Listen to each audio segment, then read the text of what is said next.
order to do something you've never done, you've got to become someone you've never been. When you're pursuing your greatness, you don't know what your limits are, so you act like you don't have any. And one of the reasons that Booker T. Washington said, judge a person not by what they accomplish, but what they had to overcome for their accomplishment. This Les Brown that you now see, I had no idea that he existed. I was born in an abandoned building on the floor. I'm adopted. When I was in 5th grade, I was labeled educable mentally retarded. I was put back from the 5th grade to the 4th grade. I failed again and I was in the 8th grade. And given my environment and circumstances, I have no college training. The story I was born into and I embraced was that I was supposed to be poor.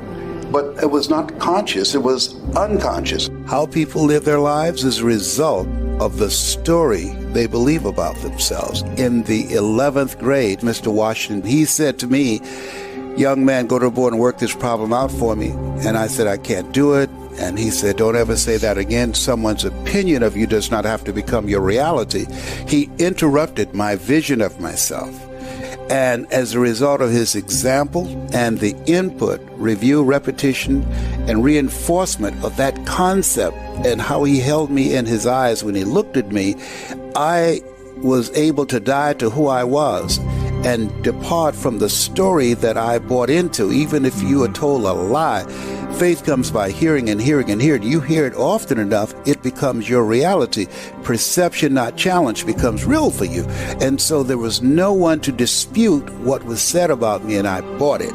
He interrupted that vision of myself, and as a result of that, I began to become a different kind of person. I remember when Tony had an infomercial sponsored by Gunther Rinker, and they spent millions of dollars. And it was a blessing for me that they rejected me because I have the complexion of rejection. He has the complexion of connection. And so they said, oh, we don't believe a black guy can have appeal to the American public.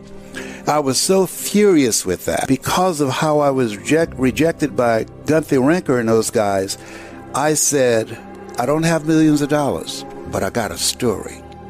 And what I'm going to do, I'm going to figure out how to transform audience. I'm going to figure out how to make myself stand out. I don't have the money to compete with them.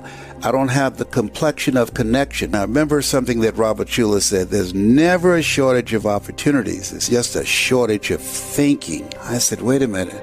Impact drives income and referrals. I'm going to focus on training and developing a method and technique to transform people's lives, individually and collectively, as Mr. Washington did for me. We all have an energy signature. There's certain people, when I speak, I'm going to reach them. There's some people that will hear both of us, but there are some people, because of your energy signature, that when you speak, they will hear you not just in their ears, they're going to hear you in their heart. And as a result of them being in your presence and under the influence of your voice, when they leave your presence, you will inspire them. I had a guy he texted me the other day. He said, I was in a very dark place and I heard your voice and it brought me out into the light. Yeah. When I spoke in the Georgia Dome, I went to the bathroom 7 times. They knocked on the door. Brownie. I said, what is it? Come out, man.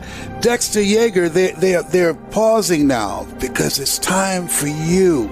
And I made a mistake. I looked out at the audience and I panicked. I said, Mike, I don't hear the voices. I'm scared. He said, Brownie, they came to see you. You didn't come to see them. He said, come out.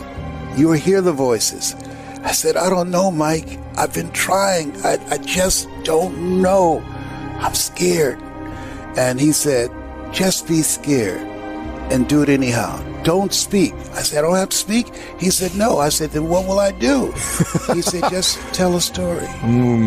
Tell a story of where you are, about what you're going through, and about the goal and dream for buying your mother a home.